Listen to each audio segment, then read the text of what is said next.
అంటే ఇంతకుముందు మీరు ఒకసారి చెప్పారు గురుగారు, పంచభూత ధారణ లాగే పంచ తన్మాత్ర ధారణ కూడా ఉంటుంది. అవునవును. పంచభూతాల్లో ఏమైతే ఉన్నాయో పంచ తన్మాత్రలు కూడా అవే ఉంటాయా, లేదా తన్మాత్ర ధారణ వేరే ఉంటుందండి? తన్మాత్ర అంటే దాని నుండి పుట్టింది, పంచభూతాల నుండి పుట్టింది, దాన్ని పంచతన్మాత్ర అంటారు. ఇప్పుడు జ్ఞానేంద్రియాలు ఉన్నాయి, కర్మేంద్రియాలు ఉన్నాయి. కర్మేంద్రియాలు పనిచేస్తాయి, జ్ఞానేంద్రియాలు గ్రహిస్తాయి, ప్రపంచాన్ని గ్రహిస్తాయి. ఎలా గ్రహిస్తాయి అంటే ఆ గ్రహించే వాటినే తన్మాత్రలు అన్నారు, పంచతన్మాత్రలు అన్నారు. ఈ పంచభూతాల వల్లనే ఆ పంచతన్మాత్రలు తయారైనాయి. అయితే ఈ పంచతన్మాత్ర ధారణ ఎందుకు అంటే శరీర శుద్ధి కొరకేమో పంచభూత ధారణ చెప్పుకున్నాం. ఈ పంచతన్మాత్ర ధారణ వల్ల మనస్సు శుద్ధి అవుతుంది, చిత్తశుద్ధి అంటారు. మన వేమన అంటాడు, చిత్తశుద్ధి లేని శివపూజలేలయ్య. నువ్వు శివపూజ చేయాలంటే చిత్తశుద్ధి కావాలి. చిత్తము శుద్ధి కావాలంటే మనస్సులో అనేక మలినాలు ఏర్పడతాయి. శరీర మాలిన్యాన్ని తొలగించవచ్చు, కానీ మనోమాలిన్యాన్ని తొలగించడానికి మనకు బయట ఎక్కడ ఔషధాలు కానీ పరికరాలు కానీ లేవు, సబ్బులు షాంపులు పనిచేయవు. ఈ మనోమాలిన్యాన్ని కేవలం తొలగించడానికి ఈ పంచతన్మాత్ర ధారణ అనేది రెండవ స్థితి చెప్పడం జరిగింది. అయితే ఇక్కడ తన్మాత్ర అంటే ఏమిటంటే భూమి, పంచమహాభూతాలలో భూమి మొదటిది. ఈ భూమికి గంధము తన్మాత్ర, గంధం అంటే వాసన తన్మాత్ర. ఈ వాసనను మనం దేని ద్వారా పీల్చుకుంటామంటే ముక్కు ద్వారా వాసనను పీల్చుకుంటాం, ఇది గంధ తన్మాత్ర. అలాగే నీటికి, జలానికి రస తన్మాత్ర, అంటే రసం అంటే రుచి. ఈ రుచి నాలుక ద్వారా తీసుకుంటాం, తీయగా ఉంది, పుల్లగా ఉంది, చేదుగా ఉంది, ఇదంతా జలతత్వము, జల తన్మాత్ర ద్వారా తెలుస్తుంది. రస తన్మాత్ర ద్వారా, గంధ తన్మాత్ర, రస తన్మాత్ర తర్వాత అగ్ని, తేజస్సు. తేజస్సు మనం కంటి ద్వారా, ఇది దృశ్య తన్మాత్ర అంటారు, అంటే చూడడం. ఈ చూపు అనేది మనకు తేజస్సు ద్వారా వస్తుంది, అగ్నితత్వం ద్వారా. కనుక అగ్నితత్వంలో దృశ్య తన్మాత్ర, గంధము తన్మాత్ర అగ్నికి, ఆ భూతానికి, అగ్నితత్వానికి, అగ్ని భూతానికి. ఇక గాలి, వాయువు, వాయువు భూతానికి స్పర్శ తన్మాత్ర ఉంది. ఇప్పుడు వాయువు మనం గాలిని ముక్కు ద్వారా పీలుస్తున్నాం, కానీ గాలి తెలుసుకోవడం మాత్రం ముక్కు ద్వారా కాదు, స్పర్శ ద్వారా తెలుస్తుంది. ముక్కు ద్వారా వాసన తెలుస్తుంది, గాలి పీల్చడం వదలడం జరుగుతుంది, అదొక పరికరం. కానీ స్పర్శ అనేది మాత్రం మొత్తం చర్మానికి ఉంది. నీకు ఎక్కడ స్పర్శ కలిగినా కూడా అది స్పర్శ తన్మాత్ర వాయువుది. ఇక శబ్ద తన్మాత్ర ఆకాశానికి శూన్యమైన, శూన్యం నుంచే శబ్దం ఉత్పత్తి అవుతుంది కనుక అది శబ్ద తన్మాత్ర. గంధ తన్మాత్ర వాసన, రుచి, చూపు. ఇంకా శబ్ద తన్మాత్రలో వినటం కూడా ఉంది. వినటం, మాట్లాడటం కాదు, స్పర్శ ఒకటి, తర్వాత వినటం, శ్రవణ. శబ్ద తన్మాత్రనే వింటుంది. అయితే ఇక్కడ మాట్లాడడం చెప్పలేదు, వాక్కుకి మళ్ళీ కథ వేరే ఉంది. వాక్కు యొక్క సాధన, వాక్కు యొక్క ఉత్పత్తి, అది కూడా శబ్దం నుంచే వస్తుంది. కానీ ఈ పంచతన్మాత్రలు ఈ వినుటకు, మాట్లాడుటకు సంబంధం ఉంది. అంటే బయట ఉన్న శబ్దాలను గ్రహించడానికి ఇది శ్రవణ తన్మాత్ర. ఇక లోపల నుంచి వచ్చే శబ్దాలకు మళ్ళీ లోపల, ఇప్పుడు ఇక్కడ ఇదే ఆకాశము బయట ఉంది, పెద్దగా శబ్దం వస్తుంది, ఇది అందరం ఓకే, దీన్ని నమ్ముతాం. మరి లోపల నుంచి శబ్దం ఎలా వస్తుంది అంటే లోపల కూడా ఆకాశం ఉంటేనే కదా శబ్దం వచ్చేది, లోపల శూన్యం ఉంటేనే కదా శబ్దం వచ్చేది. మన లోపల శూన్య ప్రదేశం కూడా ఉంది కాబట్టే నీకు శబ్దము బయటకు వస్తుంది, ఆకాశం నుంచి వచ్చినట్టే లోపల నుంచి వస్తుంది. సరే, ఈ 5 తన్మాత్రల్ని పంచతన్మాత్ర ధారణ అన్నాం. మరి ఇక పంచతన్మాత్ర ధారణ కూడా ఏ విధంగా చేయాలి అంటే ఇందులో కూడా మళ్ళీ 2, విశ్వాసం ఉన్నవారికి, మంత్ర విశ్వాసం ఉన్నవారికి బీజాక్షరాలతో ధారణ చేయాలి. మంత్ర విశ్వాసం లేని వారికి ఈ మార్గాలు ఉన్నాయి కదా, శబ్ద తన్మాత్ర అనగానే చెవులు తెలుసు, స్పర్శ తన్మాత్ర అనగానే చర్మము తెలుసు, దాని మీదనే ధారణ చేయి. రుచి తన్మాత్ర అంటే నాలుక మీదనే ధారణ చేయొచ్చు, అంటే డైరెక్ట్గా అవయవాల మీదనే. ఇక్కడేమో పంచభూతాల మీద చేశాం, ఇక్కడ అవయవాల మీద మనం ధారణ చేస్తాం. ధారణ చేయడం అనేది చిన్న పిల్లల పని, పెద్ద దాని మీద యుద్ధం చేయాల్సిన పని లేదు, లక్షల జపం అవసరం లేదు, తర్వాత ఉపదేశాలు అక్కర్లేదు. ఇప్పుడు ఎలా మార్పు జరిగిందో చూడండి. అంటే ఎంత సులభతరమైంది సాధన. అంటే దీంట్లో రుచి తెలియాలి, దీన్ని అనుభవిస్తే రుచి తెలుస్తుంది. రుచి తెలిసిన తర్వాత వదిలిపెట్టాం, అంతే కదా. మీకు ఇష్టమైంది ఏంది అని ఏమంటారు? ఏదో ఒకటి చెప్తారు పదార్థం. ఎందుకు ఇష్టమైందంటే దాని యందు మీకు రుచి తెలిసింది కాబట్టి అది మీరు వదిలిపెట్టకుండా పూజిస్తున్నారు. అదే మాదిరిగా ఈ పంచతన్మాత్ర ధారణ వల్ల మనస్సు శుద్ధి అవుతుంది. శరీరం ఏ విధంగా మలినం లేకుండా జరిగిందో మరి ఎలా చేయాలి దీన్ని అంటే అది కూడా కళ్ళు మూసుకుంటాం. మొదలు గంధ తన్మాత్ర అనగానే భూమికి బీజాక్షరం తెలుసు లమ్ అని. ఆ లమ్ అనే ధారణ చేస్తే అది నువ్వు ప్రయత్నం చెయ్యకుండా ముక్కు దగ్గరికే తీసుకెళ్తుంది. అంటే వాసన ఎక్కడి నుంచి తీసుకుంటాం? ముక్కు దగ్గర నుంచే కదా. అది ఆ వాసన దగ్గరికి 4 సార్లు. అలాగే రుచి నాలుక, నీటి బీజాక్షరం వమ్. ఆ వమ్ అనే బీజాక్షరాన్ని నాలుక మీద ఒక 6 సార్లు. ఇప్పుడు డాక్టర్లు ఏం చేస్తారంటే చుక్కల మందు వేస్తారు, 2 చుక్కలే నాలుక మీద వేస్తారు. ఆ 2 చుక్కల మీద వేసిన నాలుక మీద వేసిన మందు మొత్తం శరీరానికి పనిచేస్తుంది పిల్లలకు. అలాగే ఈ రుచి తన్మాత్ర తర్వాత దృశ్య తన్మాత్ర ఉంది, అది అగ్నితత్వానికి సంబంధించింది. ఆ కళ్ళ మీద ధారణ చేస్తాం. అయితే ఇక్కడ మన వాళ్ళకి ఏమిటంటే సాధన అంటే ఏదో గొప్పగా చెయ్యాలన్న ఒక భావన ఉంటుంది. అయితే ఏమంటామంటే ఇప్పుడు కళ్ళ మీద ధారణ చేయమన్నాం, కుడి కన్ను మీద చేయాలా, ఎడమ కన్ను మీద చేయాలా, లేకపోతే కంటి మధ్యలో చేయాలా? 2 కళ్ళు మూసుకుంటాం కదా, మరి ఎక్కడ చేయాలనే ప్రశ్న వస్తుంది. అంటే ఈ కళ్ళు అనగానే ఈ బయట కనిపించే కళ్ళే కావు, లోపల వీని పరికరాలు చాలా ఉన్నాయి. వీటికి నరాలు అన్నీ కూడా సహకరిస్తేనే మనం ఇంత పని చేస్తున్నాం ఒక కంటికి సంబంధించి. కనుక ఆ భావన చేస్తే ఆ స్థానానికి వెళ్తుంది. అక్కడ ఈ కన్నా ఆ కన్నా గుడ్డు, నల్లటి గుడ్డు, తెల్ల గుడ్డు ఇవన్నీ అవసరం లేదు. ఆ స్థానంలోకి వెళ్తే చాలు. అక్కడ 8 సార్లు ధారణ చేస్తాం. శబ్దం అనగానే చెవి దగ్గర ధారణ చేస్తాం. అది స్పర్శ అనగానే మొత్తం చర్మానికి చేయొచ్చు, లేదా చెవికి చేయొచ్చు, ఎక్కడ చేసినా చర్మమే. ఆ తర్వాత శబ్దంకి వచ్చేసరికి ఆకాశతత్వానికి వచ్చేసరికి శబ్దధారణ చేస్తాం. ఇలా ఈ 5 16 సార్లు, సేమ్ సంఖ్య 4 నుండి 16 వరకు. అంటే 4 అంటే ఒక భాగానికి 4 ఇంతలు ఎక్కువ ఆకాశం చేస్తున్నాం. ఒక భాగం భూమి చేస్తే దానికి 4 ఇంతలు ఎక్కువగా, 4 రెట్లు ఎక్కువగా ఆకాశాన్ని చేస్తున్నాం. అదే మాదిరిగా మనకు కూడా లోపల ఆకాశం అంత మాదిరిగా పెరుగుతుంది. ఇక్కడ మనస్సులో కూడా మలినం ఎలా ఉంటుంది? మనస్సులో ఎలా ఉంటుందంటే బుద్ధి తెలిసిన తర్వాత మలినం స్టార్ట్ అయింది. మనం 5 సంవత్సరాలకు బుద్ధి ఎప్పుడు తెలిసిందో, కొందరికి 4 సంవత్సరాలకే తెలుస్తుంది, కొందరికి 5 సంవత్సరాలకి సరాసరి. ఈ 5 సంవత్సరాలకు బుద్ధి తెలిసిన తర్వాత అప్పుడు మలినం స్టార్ట్ అయింది, మొదలవుద్ది. ఇది మంచి, ఇది చెడు, వీడు మంచివాడు, వీడు చెడువాడు, వీడు నావాడు, వీడు పరాయివాడు, ఇది వద్దు, ఇది కావాలి. ఇవి ఏవేవైతే నెగిటివ్ ఉన్నాయో అవన్నీ మలినాలే. ఇది పుణ్యము, అది పాపము, ఇలాగా ఇది ఇష్టము, అది అయిష్టము. ఏ భేదభావం వస్తుందో ప్రపంచాన్ని అంతా కూడా 2గా చేస్తాడు. మంచి చెడు అనే 2 విభాగాలు తయారవుతాయి. అంతకంటే ముందు ఏది ఉండదు. వాడు తన అశుద్ధాన్ని ముట్టుకుంటాడు, అన్నాన్ని ముట్టుకుంటాడు, రెండిటికి తేడా తెలియదు. ఇది చెడు, ఇది మంచి అని.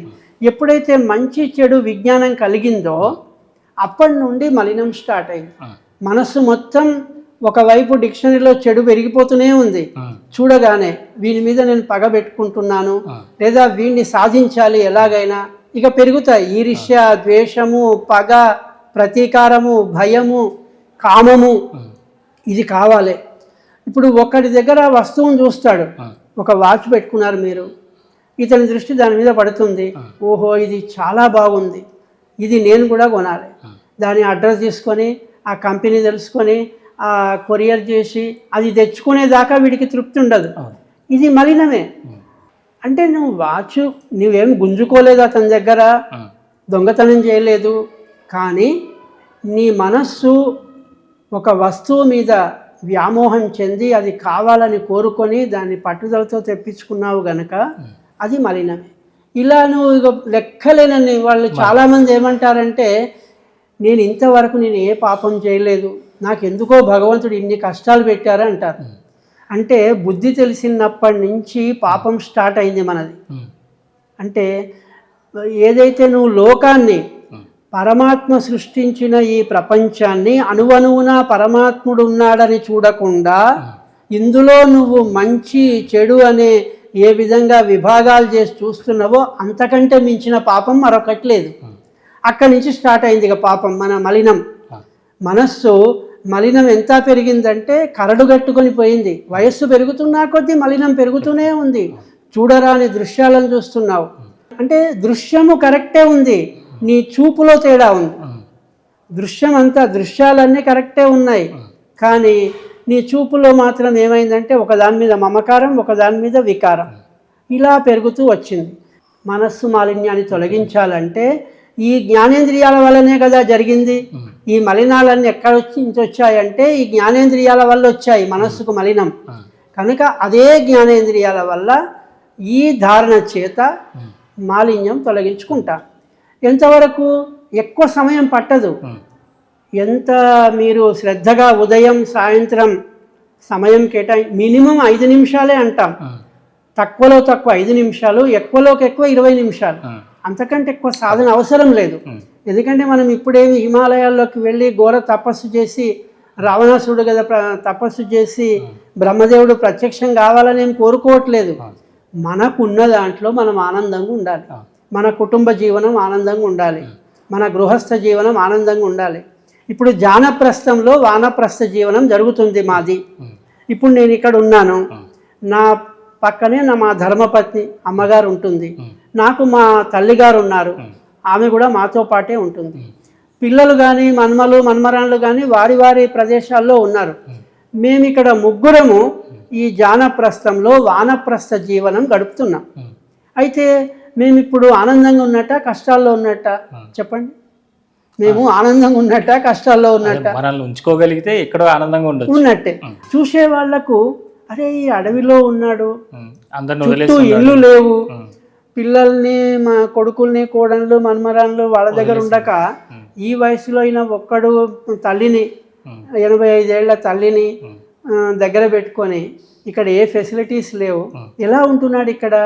చుట్టూ చూస్తే పాములు, అడవి కదా, పాములు వస్తాయో తెలియదు, ఏమొస్తుందో తెలియదు, ఇలా ఉన్నాడేమిటి అని అందరు అనుకుంటారు. కొందరు ఏమనుకుంటారంటే రకరకాలుగా, ఇందాక చెప్పినట్టు మనోమాలిన్యాలు రకరకాలుగా ఉన్నాయి కాబట్టి వాళ్ళ మాలిన్యాన్ని బట్టి వాళ్ళు ఊహించుకుంటారు. ఇక్కడ మాకు జరిగేది ఏమిటంటే ఇప్పటి వరకు యథార్థమైన విషయం ఇది. మహిమలు సిద్ధులు గొప్ప అనుకోవద్దు, ఉన్న యథార్థం చెప్తున్నాం. అవకాశం వచ్చింది, మీరు ఆత్మీయులు కాబట్టి. ఇందులో ఎంతమంది ఆత్మీయులు ఉన్నారు? ఏది ఈ చూసే వాళ్ళలో వాళ్ళందరికీ కూడా తెలియాలి కాబట్టి ఇక్కడ ఇప్పటి వరకు మాకు ఇసుమంత భయం లేదు. మా అమ్మగారికి కానీ 85 ఏళ్ళ అమ్మగారికి కానీ 62 ఏళ్ళు నేను, 60 ఏళ్ళ అమ్మగారు, మా ముగ్గురికి భయం లేదు. అంటే ఎవరం ఒక్కరమైనా ఇక్కడ నిర్భయంగా ఉంటున్నా. రెండవది, ఇప్పటి వరకు మాకు ఇక్కడికి పాములు లోపలికి రాలేదు. భయంకరమైనవి అవే కదా, చుట్టూ తిరుగుతున్నట్టు తెలుసు, తిరుగుతున్నాయి. మాకు మొట్టమొదలు ఇందులో ప్రవేశించగానే ఒక పాము దర్శనం ఇచ్చింది. మందిరంలో ఒక పాము దర్శనం ఇచ్చింది, ఇక్కడ జానప్రస్థంలో ఒక పాము వచ్చింది. వచ్చిన తర్వాత మేము పగలే వచ్చింది, 11 గంటల ప్రాంతంలో ఈ కాంపౌండ్ వాళ్ళ లోపలికి ఆ మోరి రంధ్రం నుంచి బయటకు వచ్చింది. వచ్చి మా ఇటు లోపలికి రానుపోయి మళ్ళీ మేము అందరం చూసాము, నమస్కారం చేశాము, వెంటనే వెళ్ళిపోయింది. అప్పటి నుంచి ఇప్పటి వరకు దాదాపు 2 సంవత్సరాలు అయింది, ఒక్క పాము కనబడలేదు. అంటే అదే గొప్పతనం అని కాదు, అంటే మా నిర్భయానికి నిదర్శనం చెప్తున్నా. మేము నిర్భయంగా ఇక్కడ ఉండడానికి నిర్ణయం తీసుకున్నాము. అవి కూడా మాకు సహకరిస్తున్నాయి. అంటే రెండవది పక్కన అమ్మవారు ఉంది. ఆ అమ్మవారు ఎంతో శక్తి ఉండడం వల్ల ఆ శక్తి ప్రభావం చేత మాకు ఇక్కడ ఎలాంటి ఇబ్బందులు లేకుండా అమ్మవారు సహకరిస్తుంది. ఒకటి సరే, అమ్మవారి సంగతి అట్లా ఉంచండి. ఒక విగ్రహము, ఒక శక్తి, త్రిశక్తి మహాగాయత్రి దేవి అని పేరు పెట్టాం. అది కాకుండా ఈ స్థలంలో ఒక గొప్ప ప్రభావం ఉంది. ఆ ప్రభావం వల్ల మమ్మల్ని ఆకర్షించడమే కాదు, అక్కున చేర్చుకుంది. అక్కున చేర్చుకోవడమే కాదు, నిరంతరం కాపాడుతుంది. అది 100కు 100% యథార్థం. ఇక్కడికి వచ్చిన వాళ్ళందరూ కూడా మేము ధ్యానప్రస్థంలోకి వస్తే ధ్యానం చేయాలనిపించట్లేదు. అంటే ధ్యానం చెయ్యకున్నా ధ్యానం చేసిన అనుభూతి పొందుతున్నామని ఈ మధ్య వచ్చిన వాళ్ళందరూ చెప్తున్నారు. ఎంతో ప్రశాంతత ఉంది అంటున్నారు. ఇవన్నీ కూడా ఏమిటంటే ఇందులో అభూత కల్పనలు లేకుండా మనం వాస్తవమైన విషయాన్ని తెలియజేస్తున్నాం. ఎవరైనా ధ్యానప్రస్థాన్ని సందర్శించాలనుకునేవారు ముందుగా తెలియజేసి రావచ్చు. స్వతంత్రంగా పరిచయం ఉన్న వాళ్ళు ఎప్పుడైనా రావచ్చు. ఇక్కడ ఒక ఆక్షేపణ కానీ పర్మిషన్, అనుమతి కానీ అవసరం లేదు. ఎందుకోసం అంటే మన ఇంటికి మనం వెళ్తున్నాం. ఇది అందరి ఇల్లు. అంటే ధ్యానప్రస్థం అనేది అందరిది. ఎవరైనా ఎప్పుడైనా రావచ్చు, వెళ్ళొచ్చు. అనుమతి కూడా అక్కర్లేదు. ఫోన్ చేసి అపాయింట్మెంట్ తీసుకుని రావాలి అంటే నా కోసం వచ్చినట్టు. మీరు ధ్యానప్రస్థం కోసం వస్తే ఎప్పుడైనా రావచ్చు. కనుక ఆ స్వతంత్రాన్ని అందరూ పొందాలి, అనుభవించాలనే తాపత్రయంతో చెప్పడం జరిగింది. అంటే పంచభూత ధారణతో శారీరకంగా ఉన్నటువంటి వాటిని, పంచతన్మాత్రలతో మానసికంగా ఉన్న వాటిని చేసుకుని ధ్యానానికి సిద్ధం చేసుకోవాలి. రైట్. ఇప్పుడు ప్లాట్ఫామ్ తయారవుతుంది. ఏమిటంటే శరీర శుద్ధి అయింది, చిత్తశుద్ధి కూడా అవుతుంది. ఈ రెండు రెడీ అవుతే అప్పుడు మనం ధ్యానంలో ప్రవేశించుటకు అర్హత వస్తుంది. అయితే జ్ఞానేంద్రియ శుద్ధి వల్ల మనకు కొన్ని మలినాలు సహజంగానే తొలగిపోతాయి. శారీరక మలినాలు, కంటిలో ఉదయం లేవగానే కంటి మాలిన్యం పోతుంది, చెవి మాలిన్యం, ముక్కులో మాలిన్యం, నోటి మాలిన్యం, దంతధావనం చేస్తే నోటి మాలిన్యం పోతుంది. ఇవి సహజంగా జరుగుతాయి జ్ఞానేంద్రియాలు కాబట్టి. ఇక మనోమాలిన్యం తొలగడానికి, మనోమాలిన్యాలు ఎట్లా తొలగుతాయి అంటే ఇవి మనము తరంగాల మాదిరిగా, మన ధారణ ఎలాంటిదంటే బాణం లాంటిది, రామబాణం లాంటిది. రేడియేషన్ అనేది ఇప్పుడు చికిత్స వచ్చింది. వీళ్ళు ఏమాత్రం ఆపరేషన్ చేయకుండా ఈ రేడియేషన్ తోటి చికిత్స చేస్తున్నారు, ఆపరేషన్ సర్జరీ లేకుండా. అలాగే ఈ పంచతన్మాత్ర ధారణలో జ్ఞానేంద్రియాలకు రేడియేషన్ ద్వారా చికిత్స జరుగుతుంది. ఈ రేడియేషన్ చికిత్స వల్ల ఇలాంటి బాధలన్నీ పోతాయి. అంటే కంటికి కానీ సంబంధించినవి కానీ, ముక్కుకు చాలామంది కళ్ళజోడు పెట్టుకుంటారు, షార్ట్ సైట్, లాంగ్ సైట్ అని. అలాంటి కంటికి సంబంధించిన జబ్బులు ఉండవు. అలాగే కళ్ళు తేజోవంతంగా తయారవుతాయి. అలాగే ముక్కు కూడా సైనస్ ప్రాబ్లం తోటి బాగా బాధపడతారు. తెలియకుండానే వాళ్ళకు ఆ ప్రాబ్లం వస్తుంది. దీంతో తలనొప్పి మొదలైనవి అది కూడా పోతుంది. ఈ నాలుక విషయంలో, నోటి విషయంలో మలినాలు, చెవి విషయంలో మలినాలు, ఇలా ఇవన్నీ తొలగిపోతాయి. ఇందులో అసత్యము లేదు, అభూత కల్పన లేదు. యథార్థమైన విషయం పంచతన్మాత్ర ధారణ ఎవరైతే చేస్తారో వాళ్ళ మనస్సు చాలా తేలికవుతుంది, ఏకాగ్రతకు దోహదం చేస్తుంది.